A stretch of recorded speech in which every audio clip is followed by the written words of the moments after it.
I, do I need to start again or? Well, okay. Okay. Welcome to the September meeting of the BFSA. Thank you for your attendance. Our governance committee met earlier today and compiled a summary of the board's self-evaluation and approved its submission to the New York State Authority's Budget Office. A copy of the final summary will be distributed by email. This is informational only for the board and no action is required. Additionally, the Audit, Finance, and Budget Committee met earlier and has recommended the full board approve 2 reports. The first is the approval of the annual audited financial statements as presented to the committee by representatives of Lugman and McCormick. The second item is the approval of the 2021 annual report. I would like to bring to your attention a proposed calendar of BFSA meetings for calendar year 2022 that has been provided to you as additional documents in your board book. Please review the proposed schedule and inform Jeanette of any scheduling conflicts you may be aware of. A revised calendar will be distributed by email as needed. The final schedule for meetings will be brought to the full board for a vote at our December board meeting. We have 2 remaining items on our agenda. A representative from the city administration will present the City of Buffalo's American Rescue Plan Act Recovery Plan. The second item is to review and comment on a proposed labor agreement between the Buffalo City School District and Local 264, Local 264. I'm sorry, everybody. Representing the blue collar employees. The privilege of the floor will be held at the conclusion of this meeting. Instructions for any individual who requests to speak on matters discussed today have been posted on the front page of our website. Let's begin our meeting today. Jeanette, can you please take the roll? Yes, I will. Thank you. Chair Olson is excused. Secretary Floss. Here. Vice Chair Jurasek. Present. Director Sanfilippo. Here. Mayor Brown. Here. County Executive Polencaris. Here. We have a quorum. Thank you very much. Our first order of business is to approve the minutes of the BFSA's August 12th, 2021 board meeting. Directors will find a draft of those minutes and the accompanying resolutions in your board book under tab 3. Do I have a motion? As moved. Okay. Second? Second. Okay. Any discussion? Hearing none. All those in favor of approving the minutes say aye. Aye. Aye. Opposed? Aye. The minutes are approved. The next item is to consider the recommendation by the Audit, Finance, and Budget Committee to approve both the 2021 audited financial statements and the 2021 annual report. At the Audit, Finance, and Budget Committee meeting, the audit partners discussed in detail the results of the 2021 audit and the draft financial statements. An unmodified audit opinion or clean opinion has been provided on the financial statements. A draft of the financial statements were provided in the board book under tab 2. Ms. Drayton is present to answer any questions you may have related to the audit. Are there any questions of our auditor?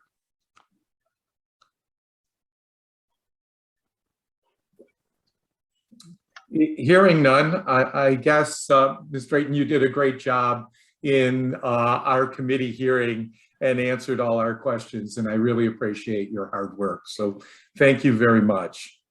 Thank you. In addition to the Audit, Finance, and Budget Committee review of the BFSA's 2021 annual report and has recommended that the board approve this item in its substantially in its final form, with authority being delegated to the chair, interim vice chair, executive director, and comptroller to make any changes necessary for its accurate completion. The draft annual report has been provided under tab 2. BFSA is required to file both these items with the New York State Controller's Office. Additionally, these items will be submitted to various New York State officials and local officials and will also be posted to the BFSA's website. Any questions on these items can now be addressed to Executive Director Rowe.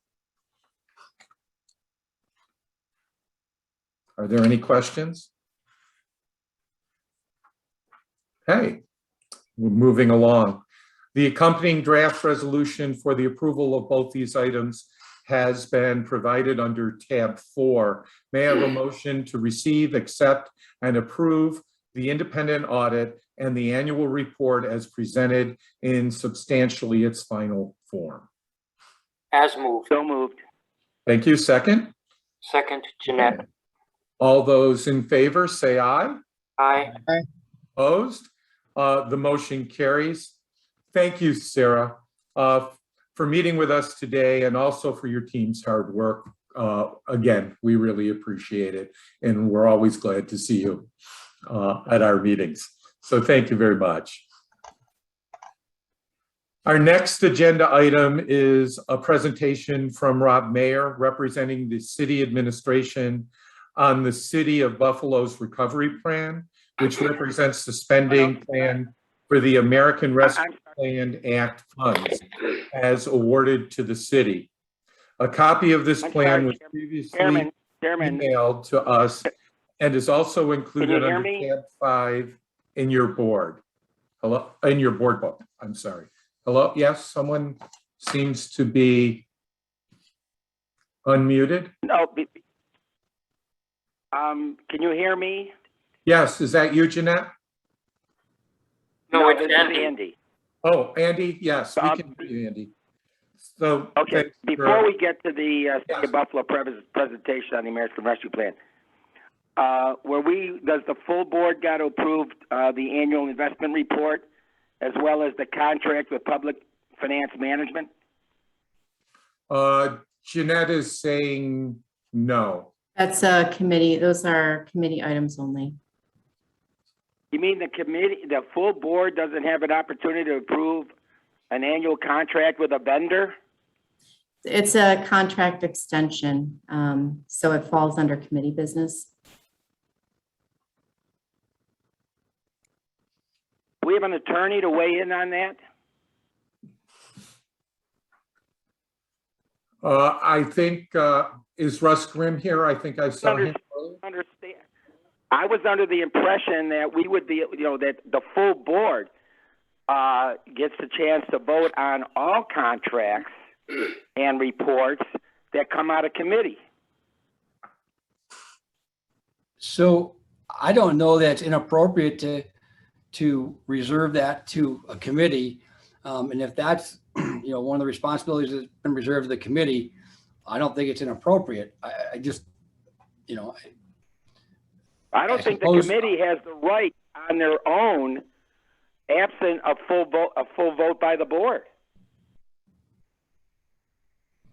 to make a determination to authorize the hiring of contractors or vendors.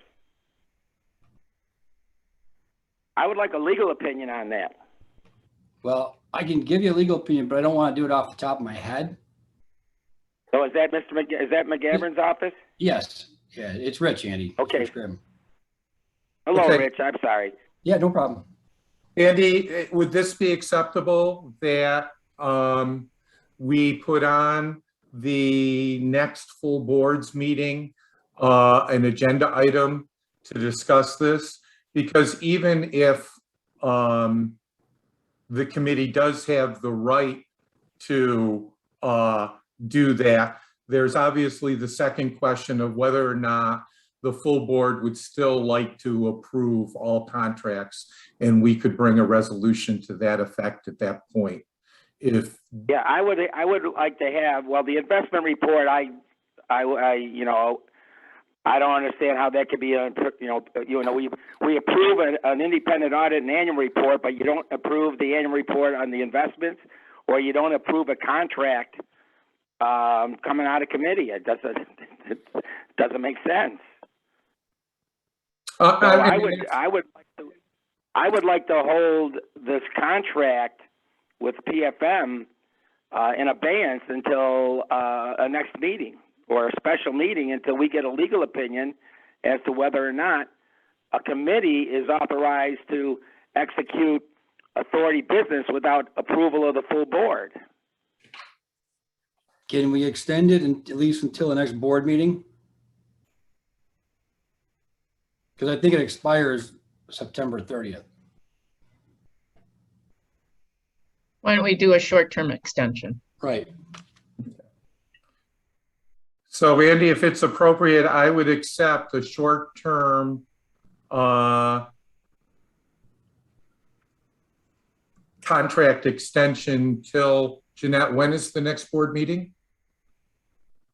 Our next board meeting is December, bear with me, December 15th. Okay, so I would accept a motion to extend the contract to our financial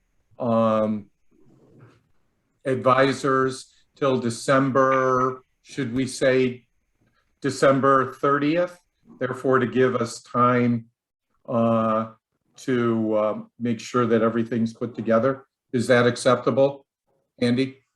Let me ask the question. Are there any public financings that this board has on its calendar that would require that we need to extend any contract until December? In other words, what would we be paying for between now and then? If it could be a whole array of different circumstances that could arise where we would need to consult with our financial advisor. I can't predict, such as the city proposes to enter into a financial transaction, a debt transaction. We want to evaluate a BFSA cost against the transaction, or we want to evaluate how the city is structuring that transaction. Do we know whether or not the city is in the process of planning a capital or short-term revenue note in order to have that sort of advice or guidance from a separate financial advisor? We don't have any. Is someone from the city or the controller's office on this call? Yeah, this is Donna. At this time, we're not, well, I can speak for the controller, I guess, but we are not anticipating any short-term borrowing. Our capital borrowing would be in the spring. But then, okay, so there's nothing going on between now and December that would require, from my perspective, any input or analysis or evaluation from public finance management. I don't have anything on my calendar or my schedule for that. I would just advise the importance of having an organization in place between now and at least our next board meeting. Yep. Well, if it comes to a vote, I'm in the negative. Okay. So I will still propose my motion to, well, actually, I can't propose a motion. So I would ask for a motion to extend the contract between October 1st and December 31st. I will move that motion. Okay. Is there a second? Second, Jeanette. Okay. All right. Discussion? Andy, is a discussion that we're anticipating combining the city and the BFSA together under one financial? That's not part of this. No, that's not part of the discussion. That's not part of this discussion. Our discussion is, my discussion is based on whether or not the full board should be voting on hiring a contractor, number one, or extending a contract. And then number two, I wanted to hold in abeyance the approval of that contract, whether it's directed towards the governance committee, or not the governance committee, but the audit and finance committee, that we suspend the contract until we know what the legal opinion is. I don't want to be paying for services that we don't need. Okay. Other discussion?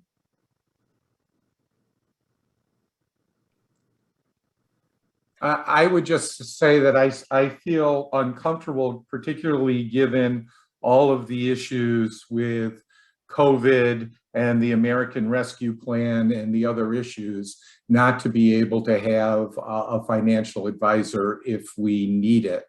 Would be just something that I would be concerned with in doing this.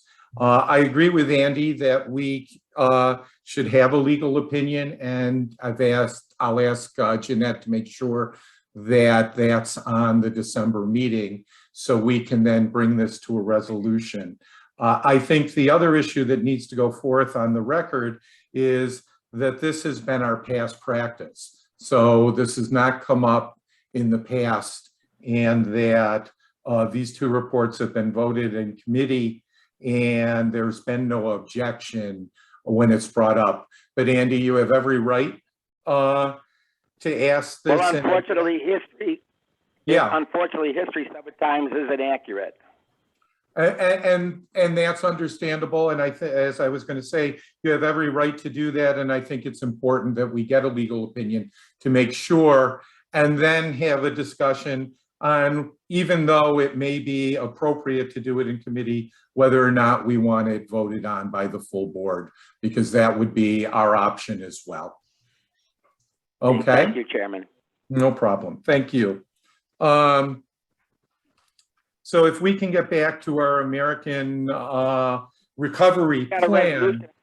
Yes. You have a resolution still on the table. Oh, I'm right? sorry. You were right. We have to vote. Thank you, Andy. It's been moved and seconded. Is there any other discussion? Okay, seeing none. All those in favor of the resolution say aye. Aye. Aye. Opposed? Okay. Nay. Yep.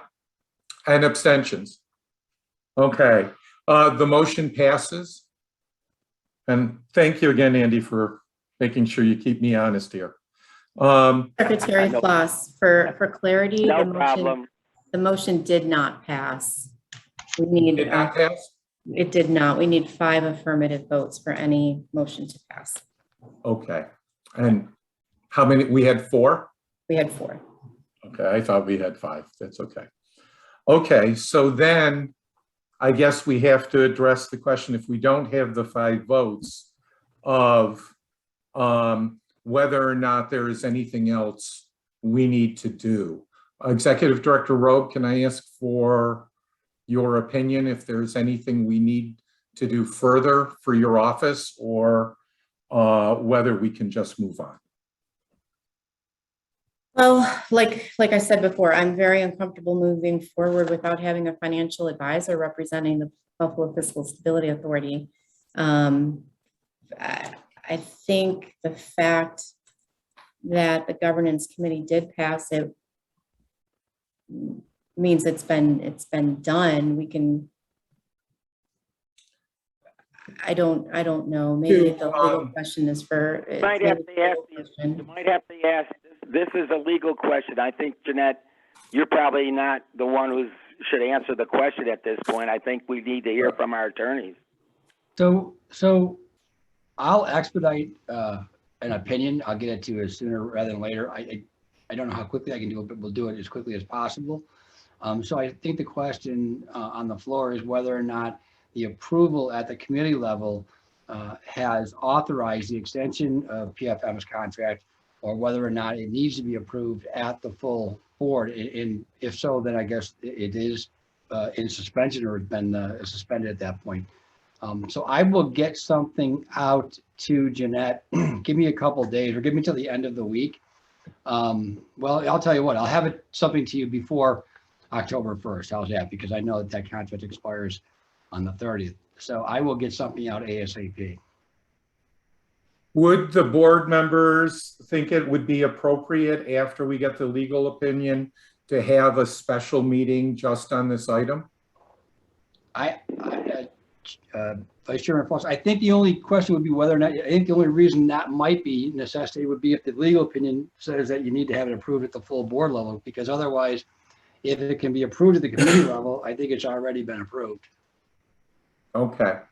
So would it be appropriate then if the legal opinion, because I don't want to put any words in your mouth, but if the legal opinion says that the full board needs to approve this, would the board members consider a special meeting for this purpose? And would we have enough time to put out a meeting notice, Executive Director Rogue, to be able to do that?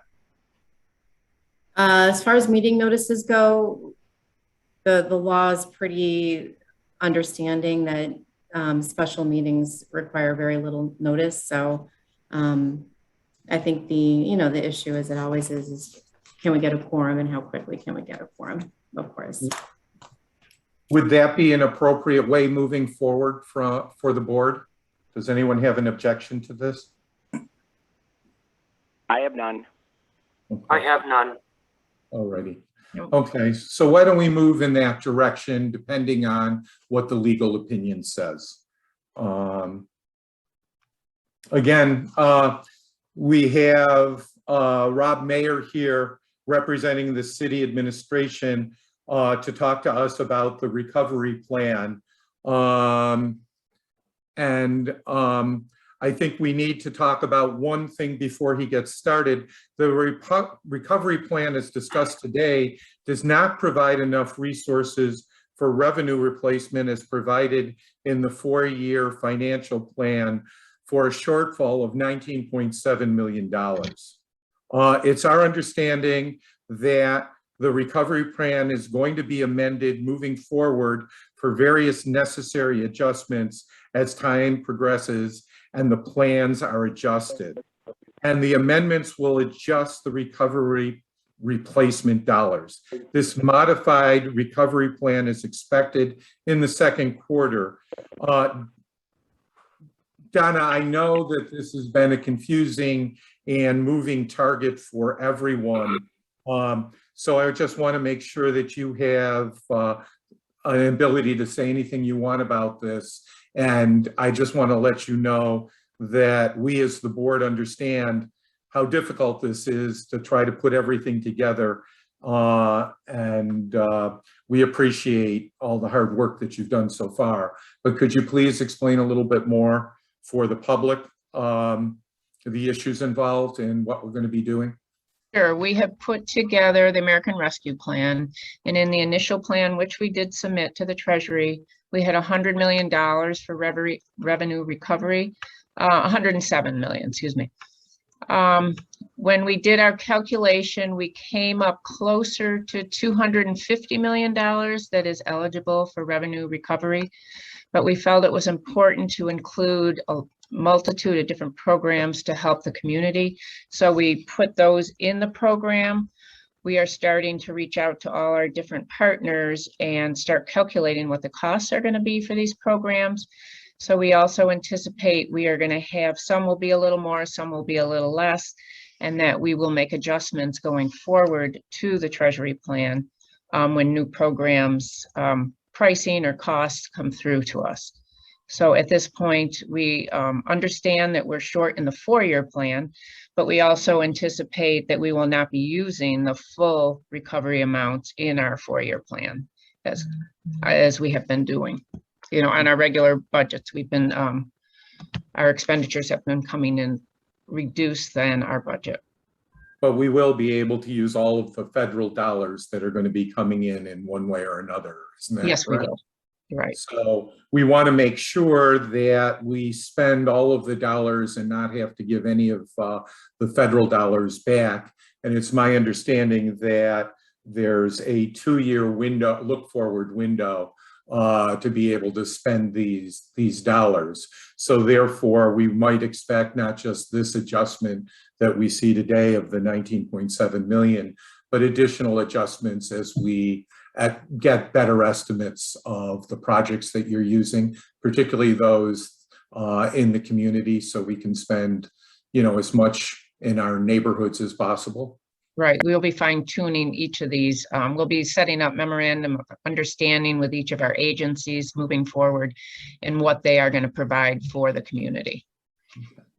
So I think the board understands that this is just the first step in a very complicated process, and we appreciate all the work you've done, but it's also important to realize that obviously as the BFSA, we have to make sure that all of the accounts are done correctly, and we're here to help the city in whatever way possible to make sure that we use all of our money and that it's all accounted for appropriately. So I appreciate that. Okay, and Jeanette, Rob Meyer, who is our policy director, is really one of the lead persons in creating the recovery plan. Great. Mr. Mayor, thank you for coming today. I guess that's a good introduction. Could you please proceed with your presentation? Great, thank you, everyone. I have the most unfortunate last name in all of city government, because there's actually really one Mr. Mayor, and I'm just Rob. So I'd like to share my screen. I have a few slides that will help frame our discussion, and then I'll be happy to answer any questions from there. Can we get Rob's screen shared? Thank you. Here we go.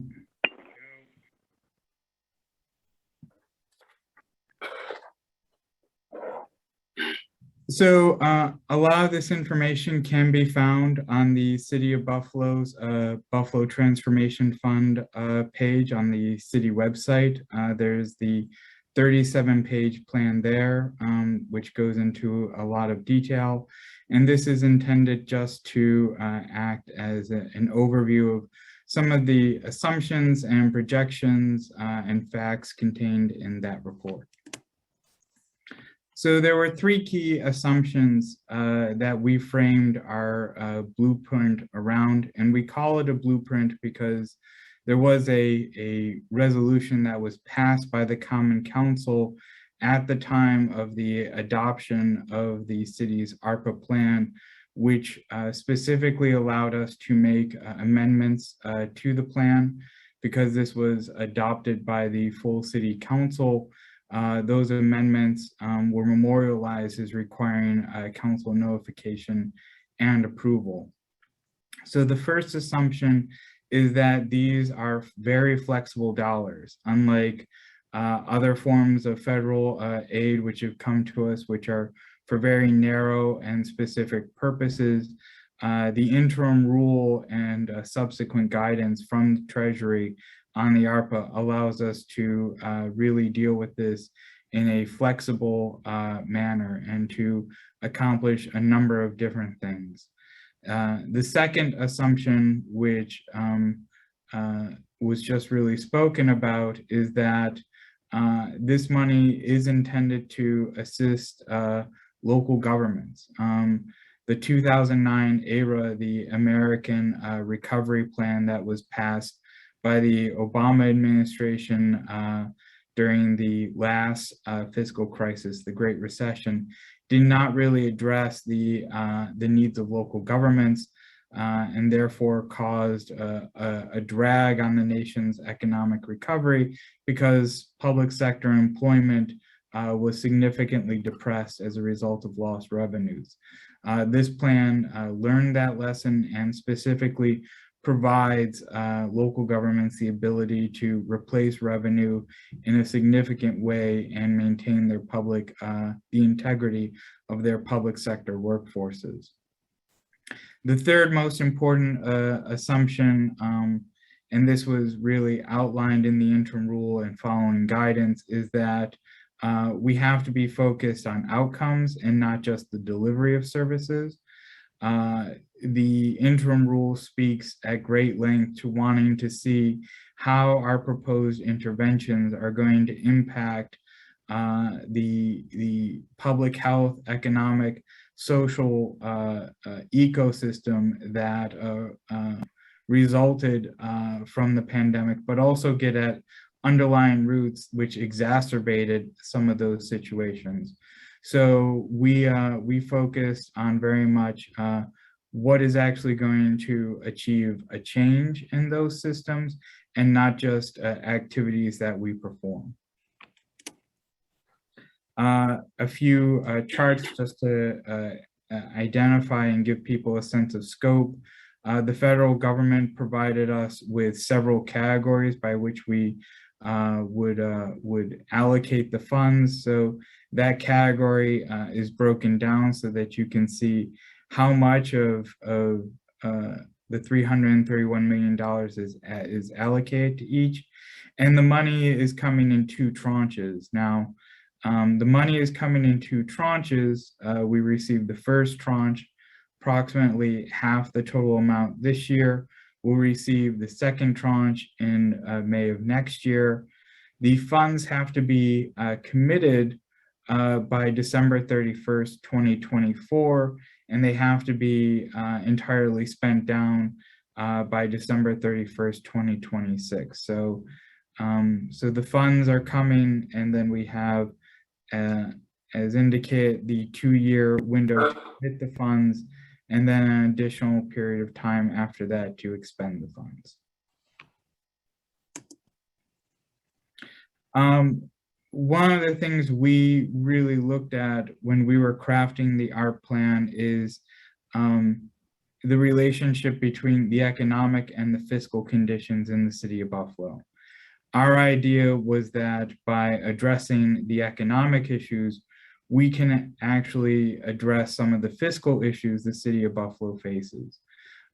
As a poor city, we have a high number of residents who require a significant degree of city services at the community service level, at the public safety level, at some kind of other open space, educational, all those types of interventions which are related to social determinants of health and connected to poverty. At the same time, this situation makes it more difficult to collect the fees, taxes, and other types of revenues to provide funding for these city services. So our goal is to provide direct support to our low to moderate income residents through a variety of interventions, in the belief that by empowering them economically, we're actually empowering the city fiscally and alleviating some of the demands on services, as well as enabling people to pay for other city revenues as they would be able to if they were in a stronger economic position. We also wanted to lay down a foundation for stronger capital investments and take care of some of our downstream issues as well. And I'll talk about in the next few slides how we did that. So, as I said, the first thing is to take care of the economic needs. And then that's going to help resolve some of the fiscal needs as well. But there are some immediate fiscal needs, and the ARPA provides us with the ability to address them. One of the things we wanted to look at is how do we connect some of the economic aid to low to moderate income residents so that we're addressing some of the city fiscal needs at the same time. So, for example, forms of debt forgiveness for residents, which is something allowed for under the interim rule, will have a direct impact on the city's fiscal outlook. There were also some things that we could take care of through the ARP, which would alleviate pressures on the capital budget going forward. So investments into our parks, which are critically needed green spaces where residents can take advantage of those spaces. Entities can run programming in those spaces. Youth violence prevention programs can act in those spaces. By addressing those in community centers and parks with the ARP, we take off pressures that would inevitably have to be involved in the capital budget planning process. So doing those things now with the ARP will provide structural changes long-term to the city's fiscal outlook.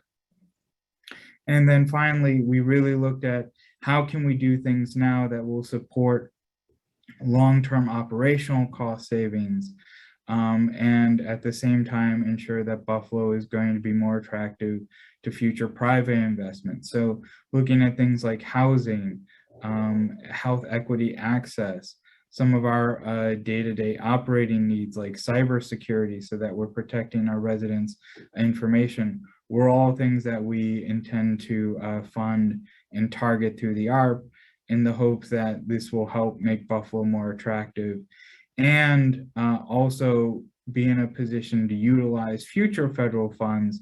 For example, the infrastructure deal or the $3.5 trillion economic plan in some forms that whatever they get passed, that we've done the work necessary with the ARP to leverage those dollars when they become available.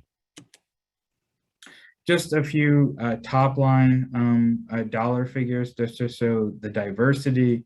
As Donna indicated, the $100 million for revenue replacement, I think the total was 107. $50 million for water and sewer infrastructure, which includes $40 million for smart sewer infrastructure and $10 million to replace old lead lines. $43 million for parks and other green spaces, which again provide critical spaces for our residents now, but also relieve pressure on future capital budgets. $40 million for job readiness and training support. Those are those flexible dollars, some of those we talked about, as well as scholarships and other forms of direct employment, which will help residents and alleviate some of the economic pressures they're under, so we can begin to address the fiscal. And then $18.5 million for affordable housing support and expansion. Again, those are the investments we're making to make Buffalo more ready for other types of investment and to help neighborhood development in a very direct way. So that's our very brief overview. Like I said, the full report is available on the city's website, but I know you've all seen it as well.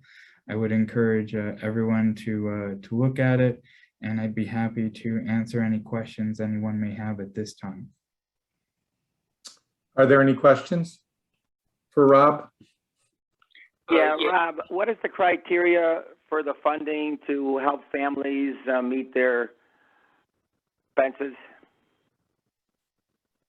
on this, you know, for assist? I'm sorry, I don't. You know, how you identifying, and what is the threshold in identifying who qualifies for some of that assistance? Well, each program is going to be administered slightly differently. So, for example, the water and sewer debt forgiveness, there is a threshold, a back owed threshold. I believe it's going to be anyone who owes more than $200 or 3 months worth of payments. They're going to be able to get their debt forgiven and then enrolled in the affordability program that water and sewer are standing up. The assistance to households where people are participating in job training programs, it would require them to be involved and enrolled in one of the job training programs, which will be selected through a public RFP process. And so their participants will be able to get those flexible dollars from the Wraparound Services Fund. The Northland Scholarship Program, obviously enrollment in Northland's, one of their training programs, will make you eligible for their scholarship fund. So the idea I is was that, thinking, I'm sorry, Rob. I was just thinking along the lines of, how are you guys establishing a database for this household assistance, rents and mortgages and utility aid, as well as household assistance for cash transfers? I mean, how are you going to develop, who qualifies and who doesn't? For that so assistance? as I said, the qualifications are going to be dependent on the program and the type of assistance needed. We do have administrative dollars that are established to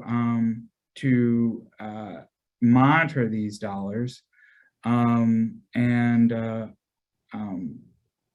So it really is going to be program dependent and the type of assistance you need.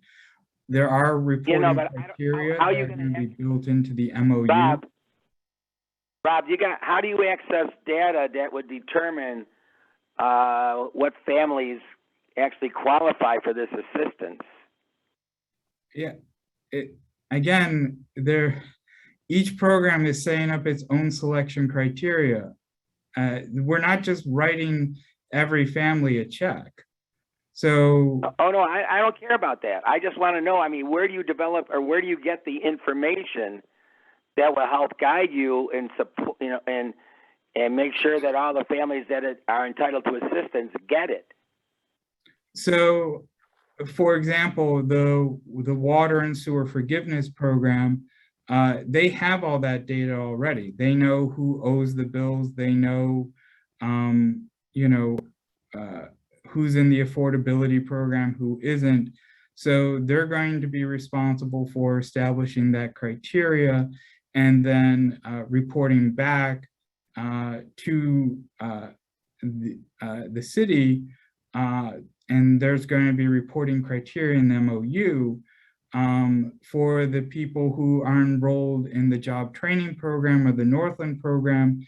There are going to be a financial criteria that they're going to have to report on and validate or verify that their participants are meeting those criteria.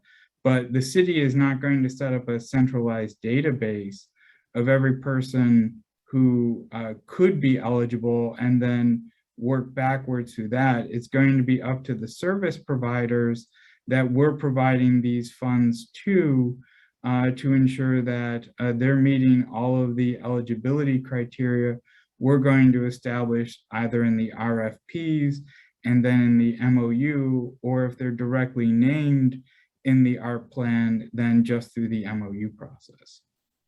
Okay, so for cash transfers to households, there's an MOU process that they will determine then who actually is entitled to those funds. Yeah, and I don't really think there are cash transfers to households. There's forgiveness of debt. I'm only looking at your table.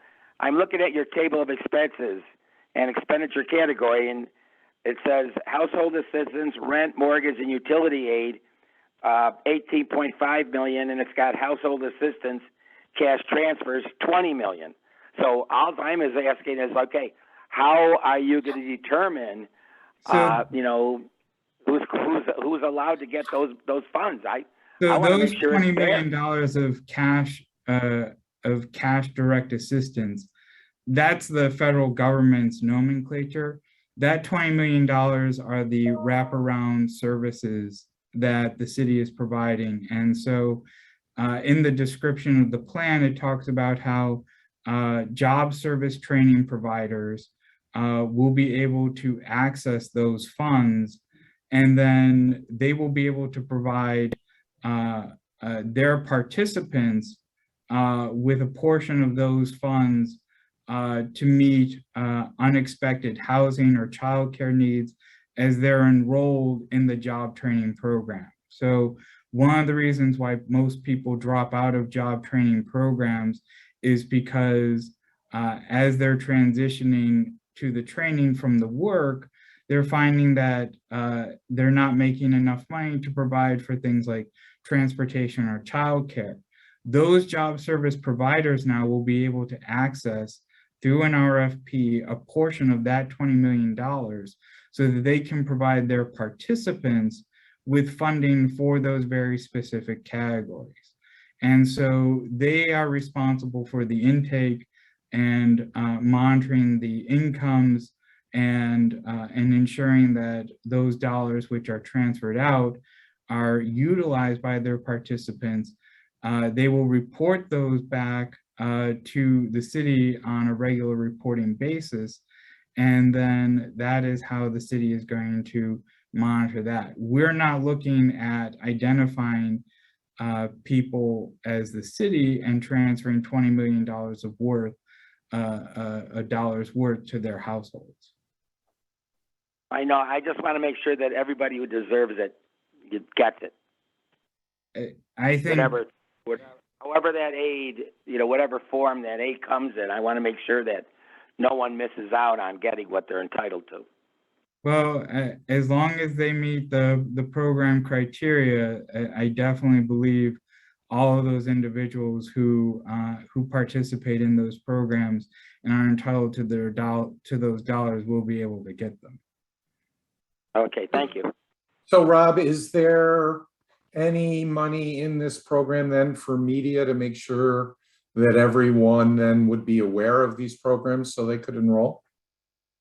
There are administrative dollars for these programs, and the recipients of the funds, for example, the job service providers who get a portion of the wraparound dollars, there are administrative costs allowed for them to advertise this and to ensure that outreach is being done.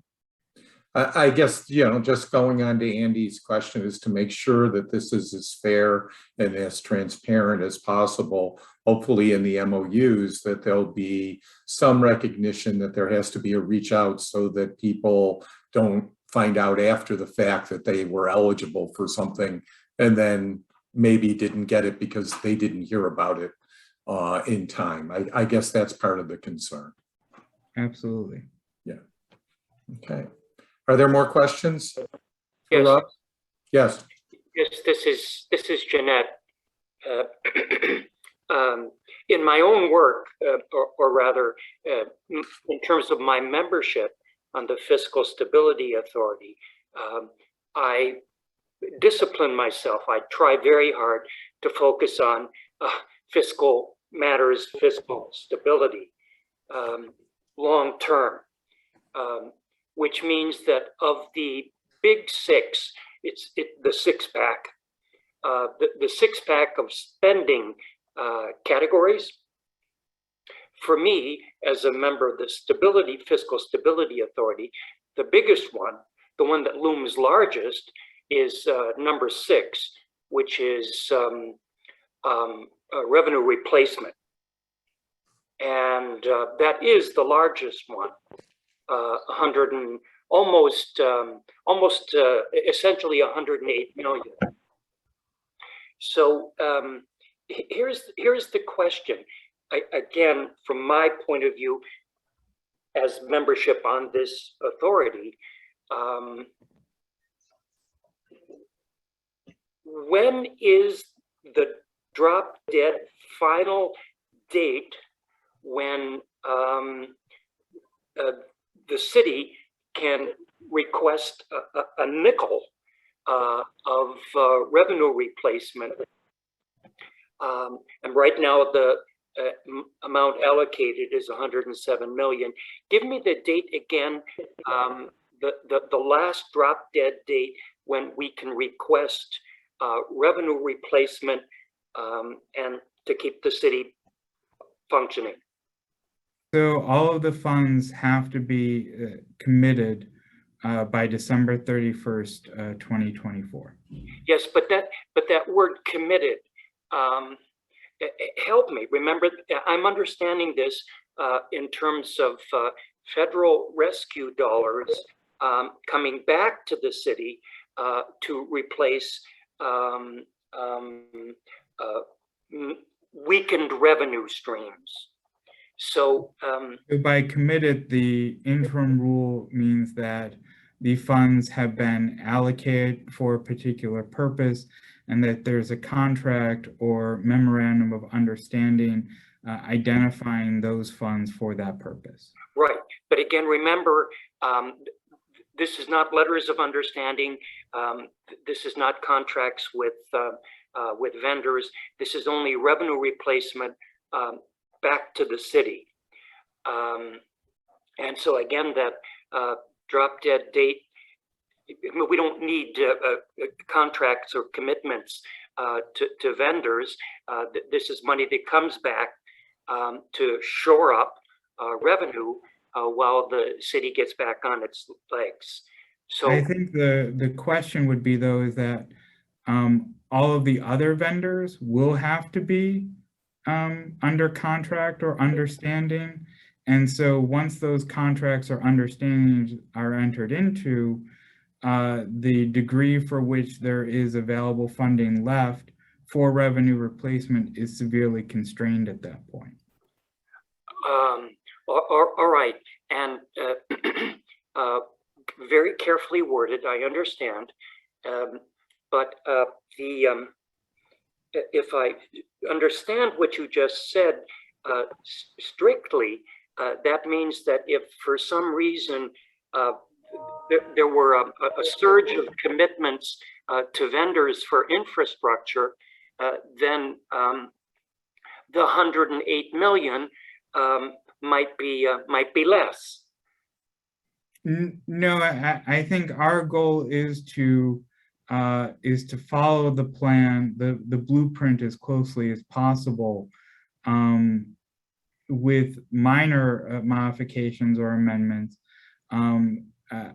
I don't believe the city's in a position to exceed any of the commitments for infrastructure projects or parks or community center funds in a significant way, and so I don't think we're going to be at the last moment with less than $108 million. We'll probably be at some place possibly more. Also depending on, again, some of this money is for programming and things like this or things like that.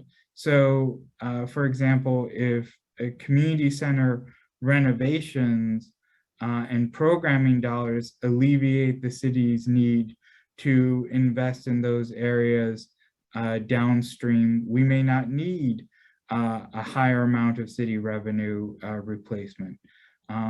Or if because of the economic stimulus, there may be a greater revenue collection. So, but I don't foresee a last minute slew of other projects because this plan is comprehensive in nature. It's over 24 different spending initiatives.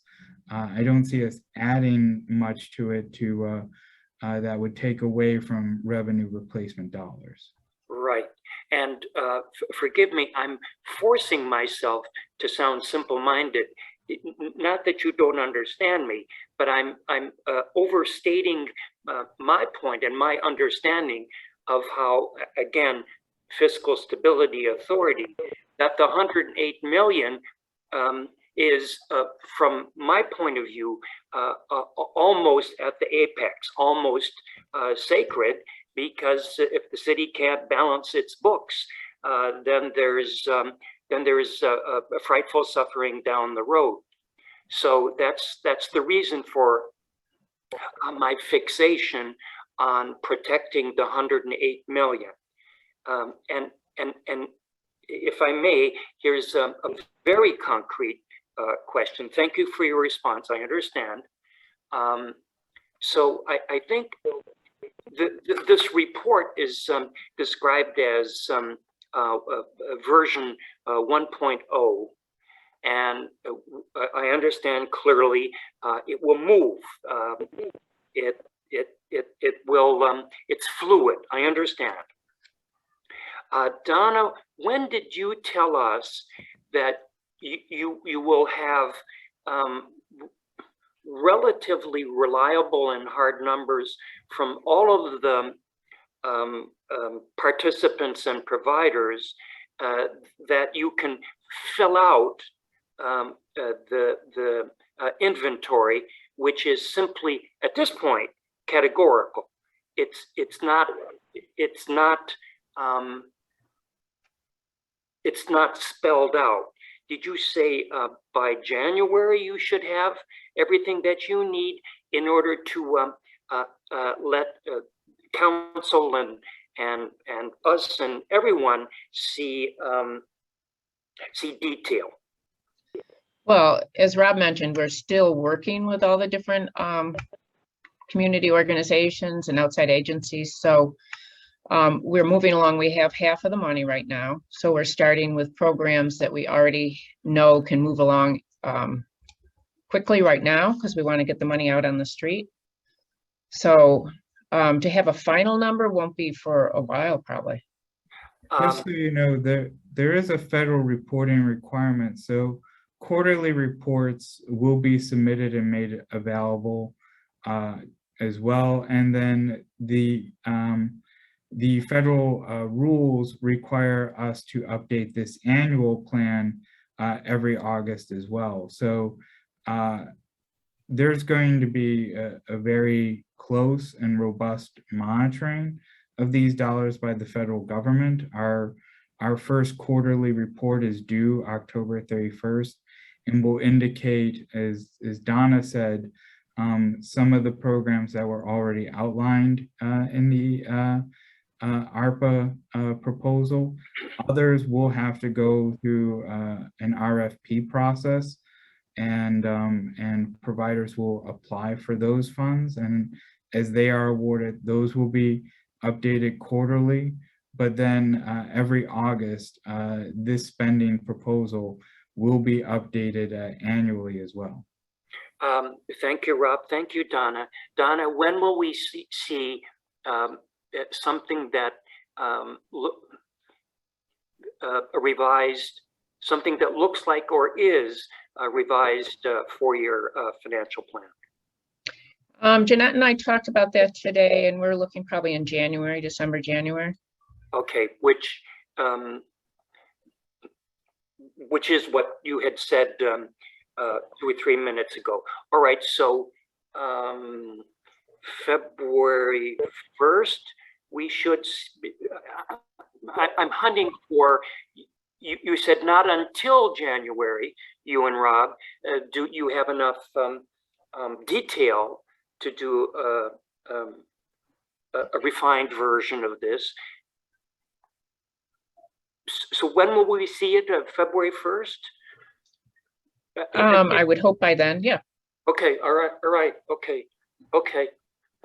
Again, I'm understanding in strong and narrow terms our job in terms of medium and long range fiscal stability. All right, thank you. Thank you. January, got it, thank you. Thank you. Are there other questions?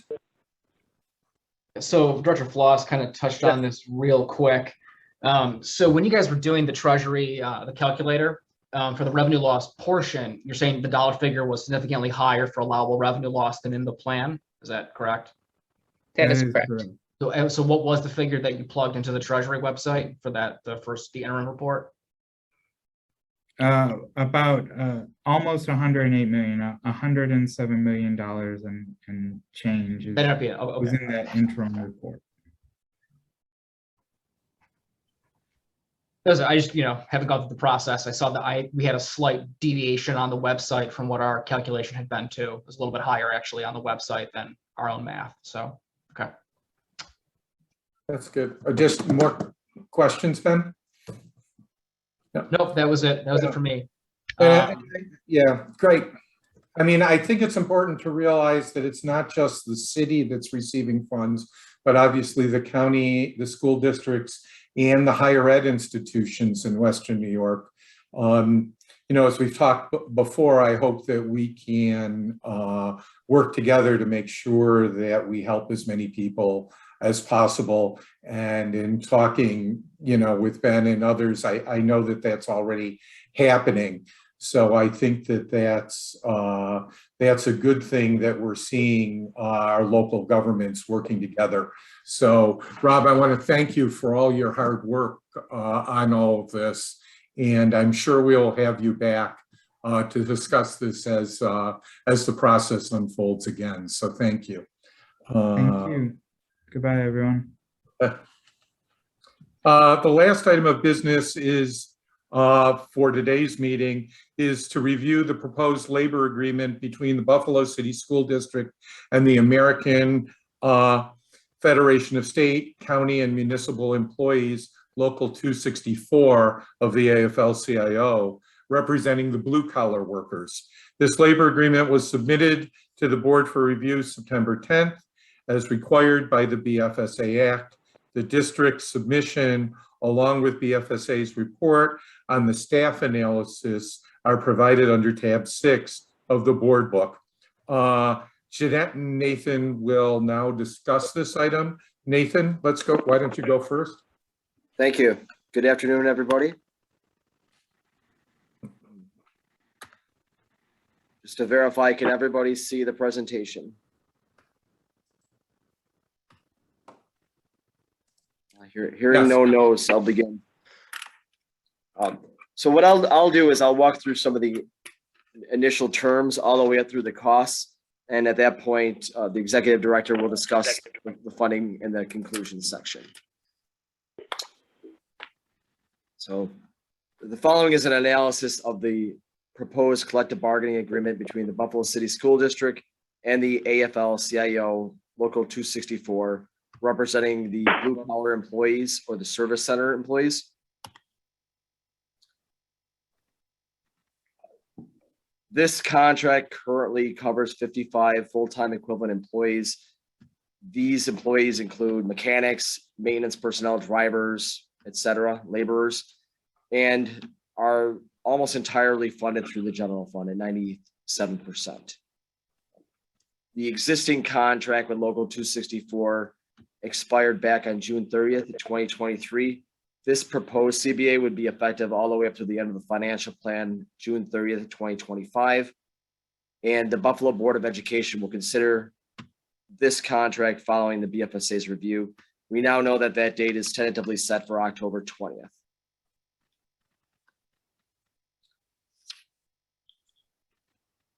So the main item within the CBA are the salary increases. As I noted, the previous contract expired back on June 30th, 2013. Once this contract is ratified, there will be an immediate $500 base increase for all employees, and different job titles have different salary amounts. So depending on what job title you hold, the percentage increase will be different. Following that initial 500% base increase, there's an across the board 12.5% increase. And then thereafter, 2.75, 3%, and another 2.75 on July 1st, 2024. The average base salary currently is just under $40,000. This successor agreement increases the average salary by about $5,500 or 13.9% up to a little over $45,000. Smoothing that out from the date when the contract expired back in 2013, that's about an average annual increase over the whole contract of 2% annually.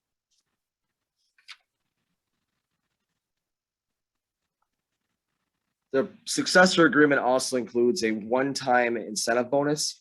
Depending on your number of years you've worked for the district, those folks that have less than 1 year would not receive an incentive bonus. Depending, as I said, depending on the number of years, you could have anywhere from $1,000 to $3,000. The overwhelming majority of current active employees will receive the bonus. 54 out of the 57 active members would get some dollar amount. Additionally, a term of the current contract is that all employees receive annual longevity payments.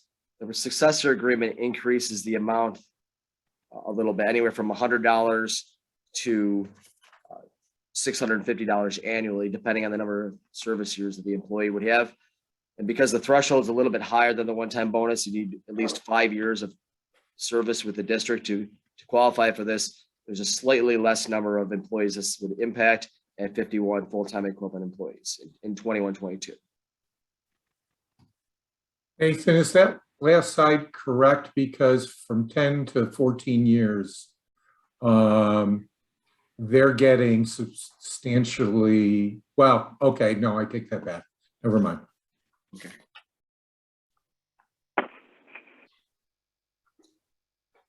A current term of the contract is active and retiree health insurance.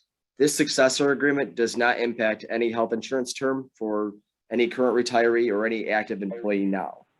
However, new employees hired on or after October 1st, 2021 will be ineligible for district funded health insurance at retirement. And we have a sub point here that says the district will begin to see retiree healthcare savings from this action no earlier than October 1st, 2036. And that is because an employee hired on that date would need at least 15 years of service with the district to qualify. So at that point, they would no longer qualify. That's when they would begin to see savings. So as I mentioned, almost all of the costs are funded through the general fund. So we break out all funds in general fund. The current fiscal year incremental cost is about $633,000 and slightly less than the general fund basis of $613,000. The impact over the 4-year financial plan is estimated at $2.7 million on all funds basis and slightly less, $2.6 million on a general funds basis. And then there were no identified significant cost saving measures within the successor agreement within the current fiscal year or the adopted financial plan.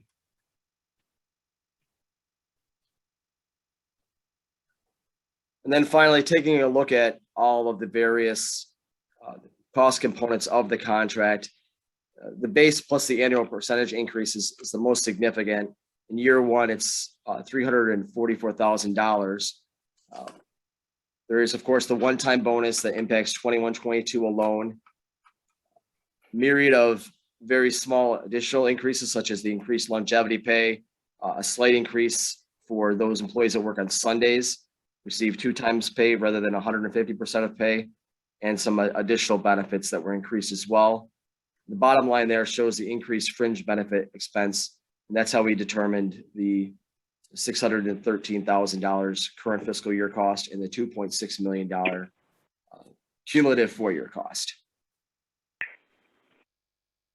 Well, if there are no further questions on that, I will hand this off to the executive director to discuss the funding mechanism.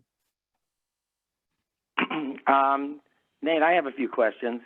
Certainly. Okay, maybe just to confirm some items. Is it safe to assume that since 2013, there isn't a retroactivity component included in this contract other than the $500 add-on to their current base salary? There's 0 retroactive payments from this successor agreement, correct? Okay, so all right, so that's 0% for the last 8 years. Do we have an idea what the cost of living increases happened over those last 8 years? Any idea? I have an idea, but I don't have an exact number. It is something that we use in presentations to index cost increases. Yeah.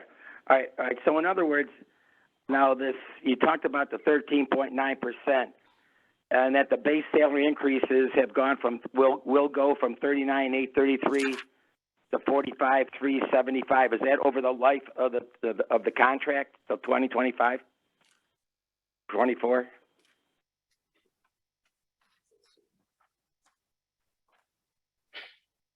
I'm looking at page 2. It just says here that the. Okay, so that 13.9, that's yeah. That's simply from the current base to the new average for 21-22 is 13.9. Yeah. But so that we didn't skew it, we showed a sub bullet point, the average over the life of the contract from back from July 1st, 2013 of 2%. That's the truer, well, they're both true numbers, but the average annual increase from the 2013 all the way up through 2025 is 2%. Now, when you said that there's the base increase of $500, which is, minimal, but that translates into a percentage increase of 12.5%. Well, excuse me, there's a $500 base increase, and then on top of that, 12.5, correct. 12.5% over the life then of the new contract. Yes, in 21-22, they first get $500, and then additionally, the rate is increased 12.5%. Okay, now that adds up to the 13.9, so to speak. Yes. Okay. All right. I just want to know, because I took a look at the cost of living increase since 2013, and it's like over 17.56%, and this contract is worth 13.9%. So they're pretty much, they didn't even catch up to what they've lost over the last 8 years with this new contract. So, but anyway, I'm only making observations here, not questions. I just want to make sure that I was confirming that there's, number one, there's no retroactivity, and the fact that, from a cost perspective, this to me translates into the fact that they haven't even gotten to the point where they're even for what they lost over the last 8 years. But like I said, I'm not their negotiator, but I just wanted to point that out to everybody.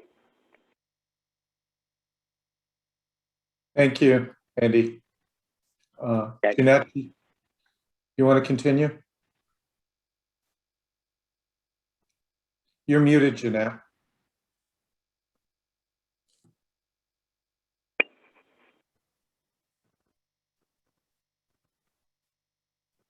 There we go. All right. Found that button. All right. Nathan, would you mind sharing your screen again? I don't have that readily available.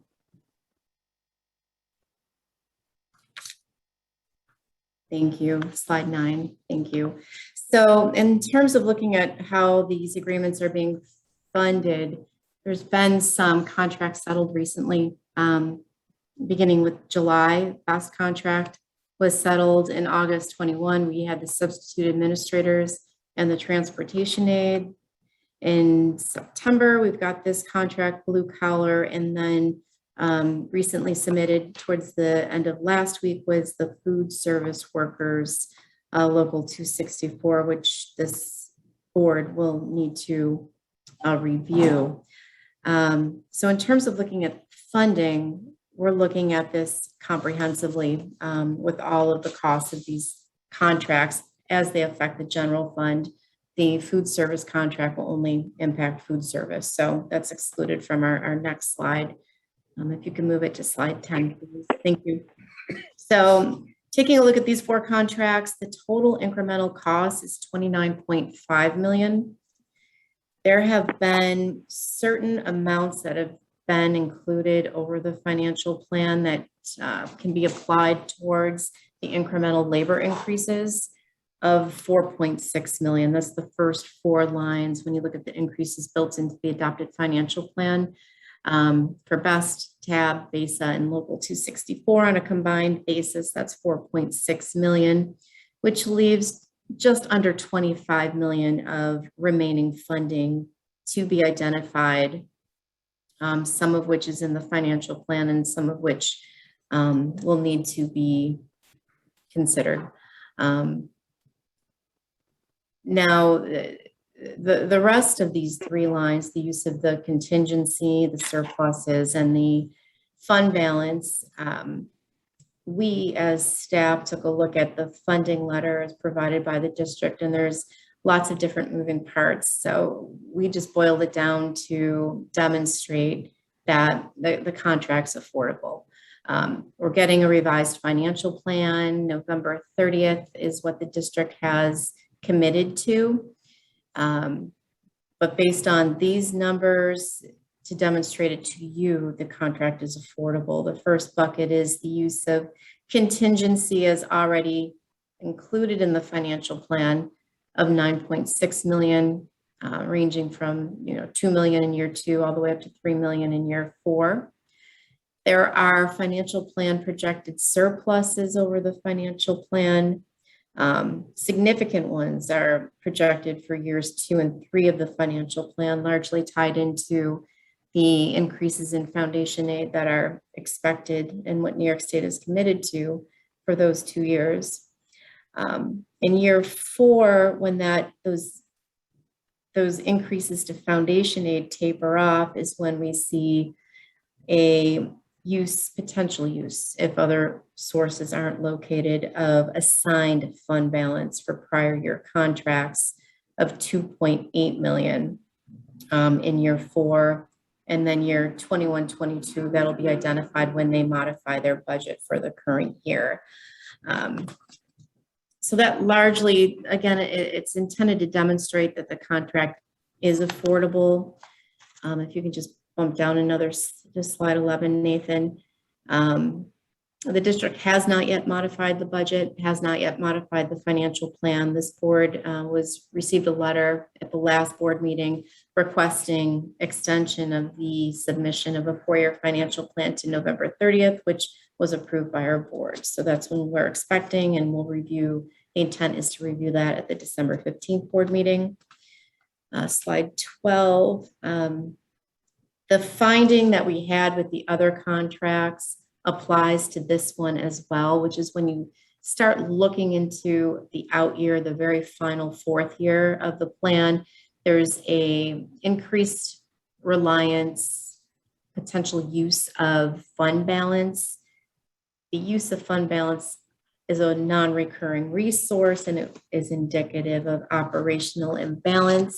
It's important to note that the amount itself is not significant when looking at the financial plan taken as a whole. But as remaining outstanding labor contracts are potentially settled, the financial impact and the related funding should be evaluated and determined, as there does seem to be possibly more pressure in year 4. That will be seen better when we get the revised financial plan at the end of November. Any questions on the funding or our recommendation summary? Jeanette, I'm just wondering, on the last of the contracts that's coming in now, can we make sure, particularly with the food service workers and those that are so low paid, that they meet the minimum threshold for a living wage? Because we've seen that in a couple of these where we've had to ask for adjustments. So I'm just asking in advance that we just take that into consideration. Will do. Are there other questions? Can I have a motion to approve the what am I approving? Yep. The proposed labor contract? If I So could, moved. Well, this is Jeanette. Is our language we approve it, or we? What is our preferred language on these? Okay, I'll just read it off real quick. I will now ask for a motion to approve this report and analysis as included in the board book and discussed today, which will be submitted to the superintendent and the Board of Education. How is that for the full motion? I was just cutting it down. Okay. We've been here a while. Okay, thank you. Okay, so Jeanette then has made the motion. Is there a second? Second. Okay, I second. have made the motion. Yes, okay, great. And a second. Is there any other discussion? Hearing none, all those in favor of the motion say aye. Aye. Opposed? Hearing none, okay, the motion passed. Is there any new business? Hearing none, we now conclude the business portion of our meeting, and we open up the floor to anyone from the public who would like to address the board on the matters discussed today. Nikita, is there anyone in the waiting room or anyone here that wishes to address us on any issue?